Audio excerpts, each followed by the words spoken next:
Bismillahirrahmanirrahim, wassalatu wassalamu ala ashrafil mursalin. Bienvenue sur Adminspectorat, troisième épisode de la boucle scripturale. Aujourd'hui, on va voir l'évaluation et la remédiation. La correction en aval de ce produit, de ce texte rédigé par un apprenant, cette correction qui est une évaluation, comment elle va déterminer une remédiation dite intégrée qui prépare une nouvelle planification, d'où le concept adopté de boucle scripturale. Donc, cette séance de correction, c'est un moment d'apprentissage.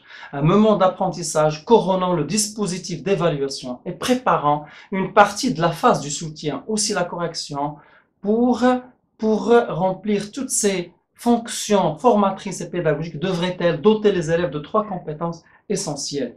La première compétence est dite compétence linguistique, bien sûr centrée évidemment sur les contenus d'ordre cognitif, ça c'est inévitable. La deuxième compétence est méthodologique, qui met l'accent sur les stratégies intellectuelles, sur les opérations logico-sémantiques permettant de bien appliquer des règles de fonctionnement phrastique et textuel. Et la troisième, elle est docimologique. C'est un travail sur les items, sur la clarification des consignes, sur le métalangage, c'est en quelque sorte pour atténuer, amortir cette tension entre l'apprenant et la copie, entre l'apprenant et l'examen, l'évaluation, donc entre l'épreuve présentée.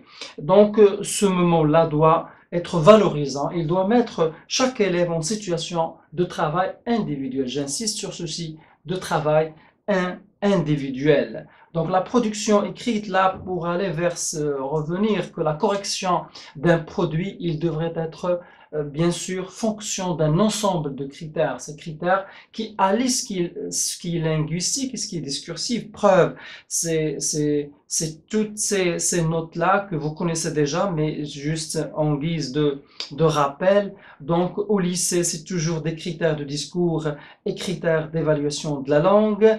Au collège, c'est la même chose, l'aspect narratif, puisque c'est le texte narratif qui est dominant, et l'aspect linguistique. Au primaire, donc surtout les orientations pédagogiques du primaire 2015, donc j'ai paraphrasé cette idée-là qui résume aussi ce côté texte et contexte, discours et langue. Écrire, donc l'essentiel, c'est d'amener l'élève à écrire des textes qui répondent à des intentions diverses pour interagir avec les autres dans le respect des règles linguistiques. Voilà, donc c'est le discursif et le linguistique, bien sûr, c'est dans le respect des règles linguistiques. Donc, la production écrite, donc c'est à la fois le texte et le contexte, c'est à la fois le linguistique et le discursif. Donc là, il faut voir aussi donc le produit de l'élève dans cette complémentarité. 2 paradigmes de l'évaluation à exploiter. Appréciation de la qualité, bien sûr, et la tendance descriptiviste. Donc, au niveau de la qualité, bien sûr, donc il faut peut-être il y a cette dimension comparative du style, des copies, la dimension appréciative qui va vers beaucoup plus, donc ça me plaît pas, et la dimension dualiste, respect transgression, donc et le texte a respecté ceci et il a violé telle règle, il a respecté telle règle. Donc là, ce sont des critères, des paramètres à prendre en considération dans une appréciation de la qualité du produit. La tendance dite descriptiviste, là, c'est adopter des postures diversifiées selon la situation docimologique. Donc c'est quel profil adopter, analytique ou descriptif ou sanctionneur. Donc c'est en fonction de la situation docimologique. Deuxième élément dans cette tendance, varier les dispositifs évaluateurs, bien sûr. Donc, bien sûr, l'échelle d'appréciation, les grilles d'évaluation, les guides d'appréciation pour des tâches ou habiletés précises, liste de vérification, donc, et ainsi de suite. Donc là, il y a énormément de dispositifs d'évaluation. Donc, il faut varier, diversifier le dispositif d'évaluation. Troisième élément dans cette tendance, c'est travailler dans l'esprit d'une évaluation en continu, loin de cette évaluation ponctuelle, tant qu'il est possible en fonction de la progression, bien sûr, de l'apprenant, parce que l'essentiel, c'est d'assurer cette progression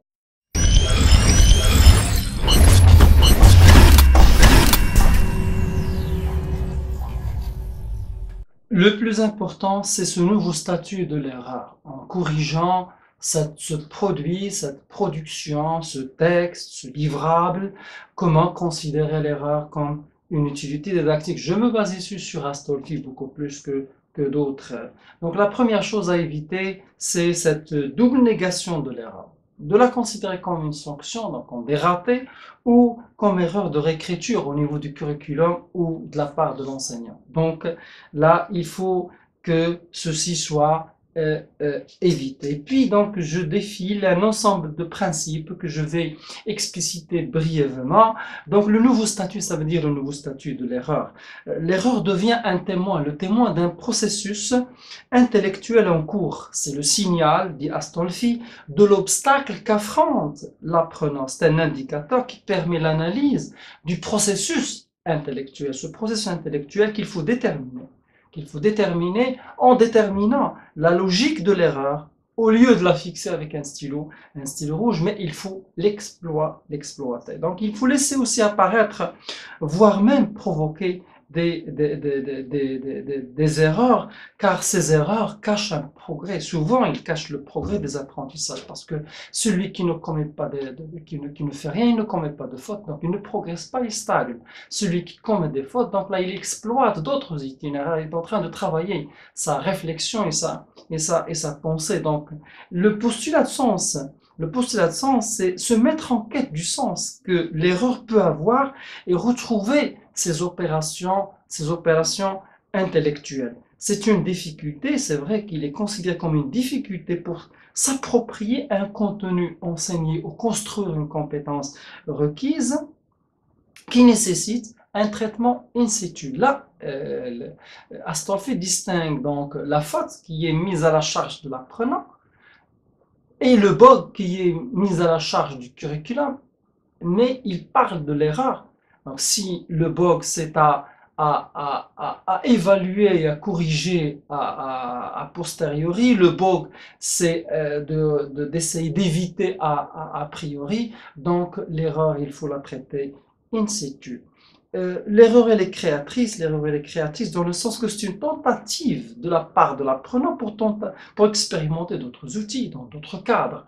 Donc il va se tromper parce qu'il est en train de construire un raisonnement, d'opérer des opérations intellectuelles dans une perspective de prise de risque, c'est vrai, de prise de risque dans le stade surtout dans le stade du transfert.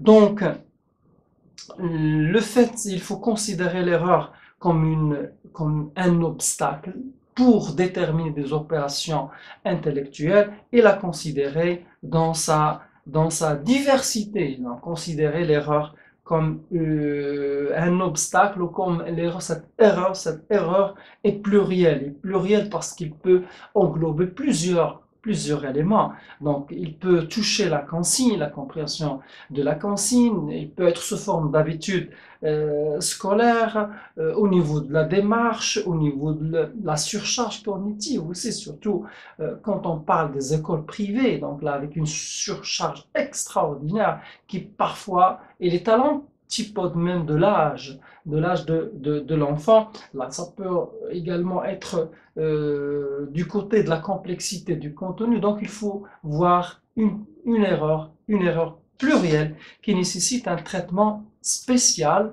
et une remédiation réfléchie, cette remédiation qui est un tremplin vers une remédiation, ou bien cette évaluation qui est un tremplin vers une remédiation pédagogique intégrée. Donc, cette erreur plurielle, il faut d'abord la détecter. Première étape, il faut d'abord la détecter. Il faut d'abord la repérer, la trouver. Par la suite, la décrire. Il faut la décrire, étayer les circonstances et les conditions de cette erreur, la reformuler son contexte autrement pour l'expliquer, pour pouvoir l'expliquer. Et l'expliquer, ça veut dire, c'est essayer de remonter à l'origine.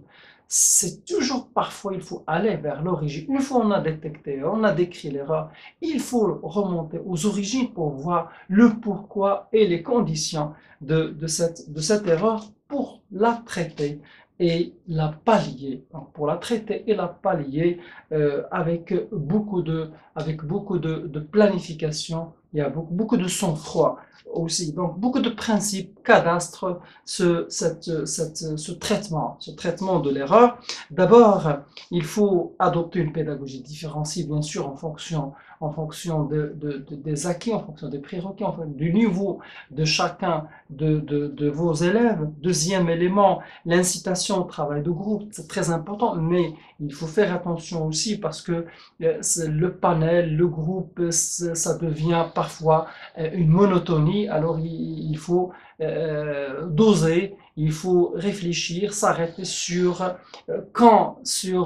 les conditions d'un travail en groupe et les conditions qui concernent un travail individuel. Troisième principe, diversifier les domaines. Donc, soutien, distingue entre le soutien, ce qui est cognitif, ce qui est méthodologique, ce qui est psychologique, ce qui est socioculturel. Donc, là, il faut voir, il faut aussi s'arrêter sur les domaines de cette remédiation, de ce soutien. Diversifier les formes de soutien, distinguer entre mise à niveau pour les moins bons, entre perfectionnement pour une régulation qui consiste à corriger les erreurs, et entre une consolidation d'acquis. Donc là, il faut se positionner par rapport à ces formes. Lorsque vous déterminez les domaines, il faut se positionner par rapport à la forme de la remédiation, du soutien. Et en dernier lieu, il faut changer le support, changer la démarche, changer la technique. Donc la remédiation ou le soutien n'est pas une répétition d'un cours.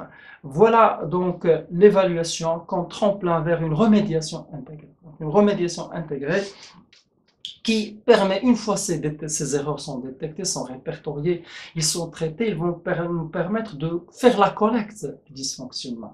Donc, il faut dépouiller ces résultats, il faut faire un dépouillement réfléchi de ces résultats, de ce que vous avez relevé, de ce que vous avez repéré. Par la suite, il faut collecter les dysfonctionnements, les irrégularités, les répertorier aussi, les reformuler en objectif. Et une fois que vous avez les objectifs, donc vous êtes dans un stade de départ, un stade qui est en amont, qui est l'amont d'une planification. Donc vous avez des objectifs, donc il faut trouver des activités de mise en œuvre de la remédiation, mais en même temps ça va vous permettre de planifier une séquence de remédiation, de planifier une séance de remédiation, de planifier un projet de remédiation. Donc voilà la boucle qui va donc continuer en planification, mise en œuvre, évaluation, remédiation, planification, et ainsi de suite. Donc là, c'est un circuit, c'est un continuum qui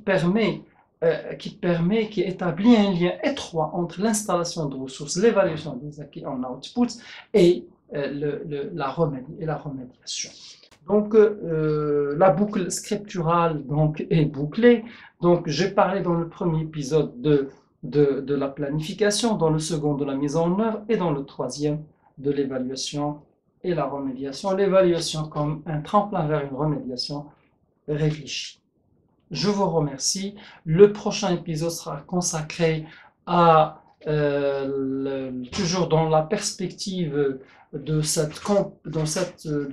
développement de cette compétence scripturale au texte argumentatif. À très bientôt.